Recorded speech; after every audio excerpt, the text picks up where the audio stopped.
আপনি জানেন, আমরা আসলে কাজের কারণে ক্লান্ত হয়ে পড়ি না। কাজ তো আমাদের গড়ে তোলে, আমাদের জীবনের অর্থ দেয়। ইতিহাসের দিকে তাকান। Da Vinci, Rabindranath, mother Teresa, Steve jobs. তারা দিনে 14 থেকে 16 ঘন্টা কাজ করেও ভেঙে পড়তেন না, কারণ তারা কাজ ভালোবাসতেন। আসল ক্লান্তি আসে যখন আমরা ভেতরে ভেতরে দুশ্চিন্তায় ডুবে যাই, হতাশায় হারিয়ে ফেলি নিজেকে, অথবা বিরক্তির দেয়ালে আটকে পড়ি। এগুলো আমাদের মনের শক্তিটা নিঃশেষ করে দেয়, শরীর নয়। এটা একদম একটা সাইকোলজিক্যাল প্রক্রিয়া। আপনি যদি প্রতিদিন নিজের লক্ষ্য হারিয়ে ফেলেন, নিজের কাজকে না বোঝেন, তাহলে সেটা একটা বোঝা হয়ে দাঁড়ায়। আর এই বোঝা, সেটাই ক্লান্তির আসল কারণ। দার্শনিকভাবে ভাবলে জীবন তো একরকম যুদ্ধ, কিন্তু যুদ্ধটা বাইরের না, ভেতরের।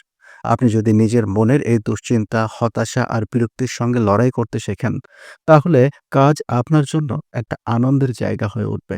একটা কাজ তখনই বোঝা হয় যখন তার পেছনে কোনো অর্থ নেই, উদ্দেশ্য নেই।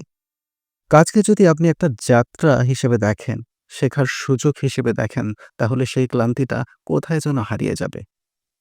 আপনি যদি সত্যি চান প্রতিদিন ভালো থাকতে, তাহলে প্রথমেই নিজের চিন্তা ভাবনার সঙ্গে বন্ধুত্ব করুন। নিজের উপর চাপ না দিয়ে বরং নিজের জন্য অর্থ খুঁজুন। নিজের কাজকে ভালোবাসার মতো করে গড়ে তুলুন। কারণ কাজ কখনোই আমাদের শত্রু না।